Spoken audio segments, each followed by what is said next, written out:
From the Independent Times newsroom, this is an audio edition of our latest report, The House Under Pressure, Why 45% of Americans Are Independent Voters, published on February 26, 2026, narrated for you to take the news on the go.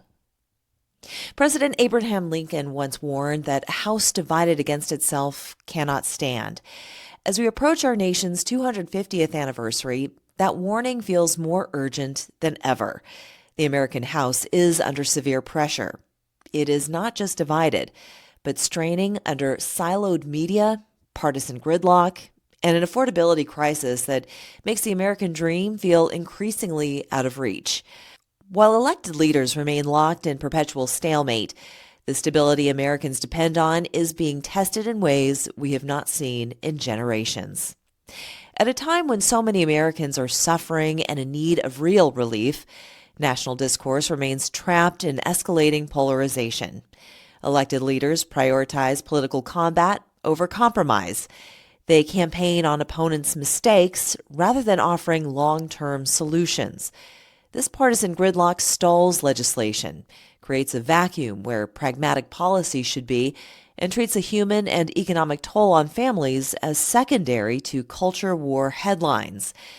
When winning the news cycle matters more than solving problems, everyday Americans pay the price. Mainstream media exacerbates the divide by obsessing over horse race drama, polling swings, and win-loss projections while sidelining substantive policy reporting. Media platforms often prioritize engagement through demonization over objective accountability, fixating on conflict instead of facts. This deprives citizens of the shared factual ground for compromise, leaving them exhausted, cynical, and without the information needed to bridge divides. Perhaps most dangerously, this chasm has eroded the unifying faith in our democracy and the shared resolve on national security that once held us together. Most notably, the long-standing consensus that politics stops at the water's edge has eroded.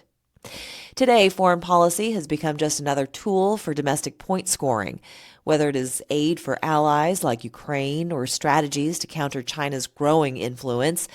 These aren't debated as matters of national interest. They have become partisan litmus tests.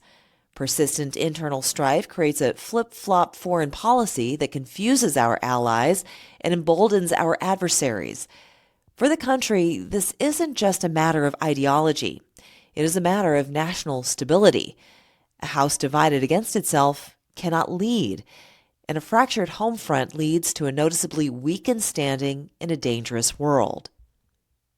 This moment of friction forces us to confront a fundamental question. Our country has always had polarization in two major political parties, so what is different now? In the past, divisions were often bridged by a shared commitment to progress. Parties debated fiercely, yet still managed to compromise on significant national achievements, such as the New Deal, the interstate highway system, and the landmark voting and civil rights legislation that expanded the promise of democracy. Today, that shared horizon of how to repair and what to build together has vanished. We have shifted from policy disagreement to an outrage economy, where social media algorithms reward anger, unlimited dark money amplifies division, and compromise is treated as betrayal. This system now rewards extremes, punishes moderation, and leaves the center, where a record high of 45% of Americans now identify as independent, ignored, and unheard. Together, these forces deepen gridlock and diminish public trust. One major factor in this shift is often overlooked, a 1970s rule change known as the McGovern-Fraser reforms. While well-intentioned, these reforms moved candidate selection from party leaders to a primary system that, in practice, handed the keys to the most ideological extremes. Because primary turnout is often as low as 20%, candidates are effectively handpicked by the most ideological fringe before most of the electorate even begins to pay attention. This creates a trap. Politicians must play to the extremes to survive a primary, leaving the exhausted majority of pragmatists held hostage by partisan gatekeepers.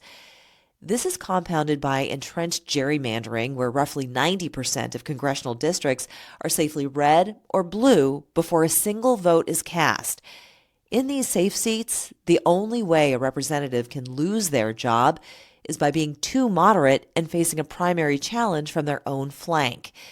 This environment makes compromise not just unprofitable, but a career risk. It erodes donor support and attracts well-funded challengers, effectively punishing anyone who dares to bridge the divide. This narrow funnel has defined American politics for decades. In this divided political state, the rise of independent voters becomes evident.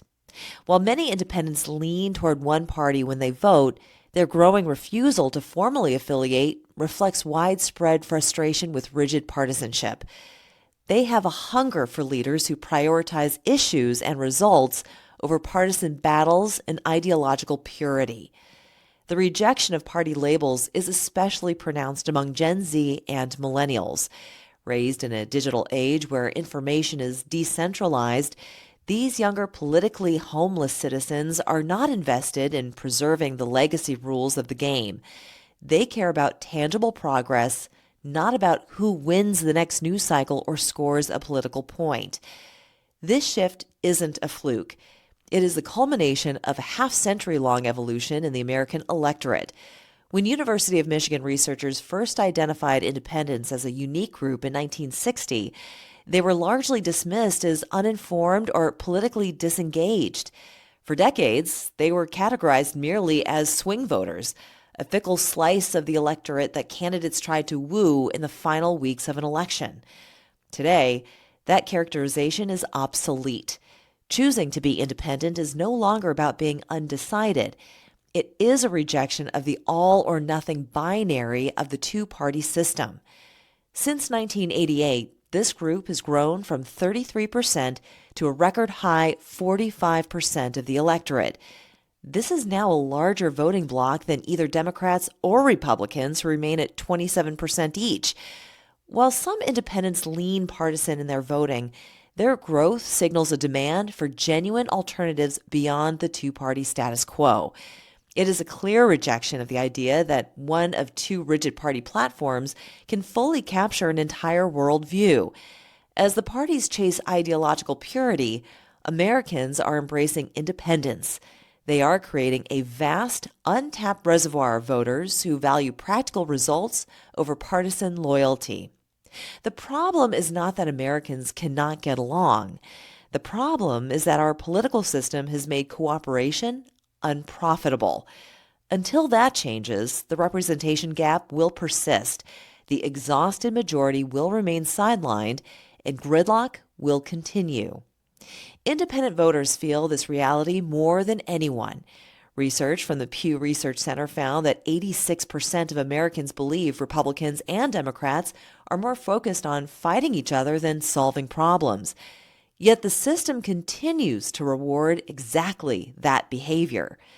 The good news is that this is not inevitable. Independents, now the largest voting bloc in the country, stand outside the partisan incentive structure and are uniquely positioned to demand structural reforms that restore functionality to American democracy. These reforms are not theoretical. Open primaries, ranked choice voting, and independent redistricting commissions have already reduced polarization where they've been adopted. Alaska and Maine have elected consensus-oriented leaders who appeal to broad coalitions. California's top two primary and citizen-drawn maps have encouraged more pragmatic legislative behavior. These changes allow moderates to compete, broaden the range of viable candidates, and reduce incentives for base-only campaigning. Addressing money and media distortion is also essential. Restoring fact-based media standards weakened after the repeal of the Fairness Doctrine, also with overturning the unlimited corporate and super PAC spending permitted by Citizens United, would help ensure voters, not outrage-driven media or wealthy donors, shape our elections. The challenge is that the current system benefits those who thrive on division, safe districts, and fundraising incentives that pressure elected officials to serve donors over voters. These groups hold veto power and do not want to surrender it.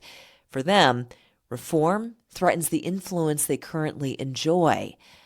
Breaking this cycle requires sustained pressure from independents and the broader exhausted majority.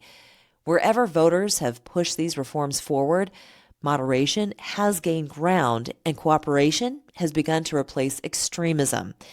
The path exists. The independents have the power to widen it. Structural fixes and stronger civic habits alone will not be enough. But combined with a renewed shared purpose, they can rebuild trust. Empowered citizenship starts with these straightforward steps. Stay current. Register to vote and mark all upcoming election dates on your calendar. Stay informed. Follow your representatives on social media and subscribe to both local and national newspapers. Stay vocal. Attend town hall meetings and petition your elected officials respectfully regarding the issues you care about. Stay vigilant. Build news literacy skills to detect and filter out misinformation. Repairing the machinery of American politics requires more than just new rules. It demands a return to a common horizon. The American project still rests on 3 pillars: personal freedom, economic opportunity, and the fundamental security that allows everyone to thrive. Without a shared commitment to these goals, structural reform is merely rearranging the furniture in a house that has lost its foundation.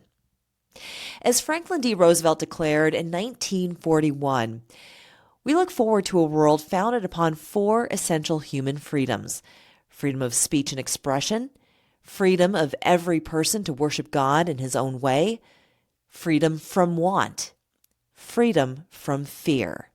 Roosevelt's vision remains the quiet, practical hope of most Americans and is the foundation upon which all meaningful reform must be built. It is where everything starts and exactly where we must go next. Thanks for listening.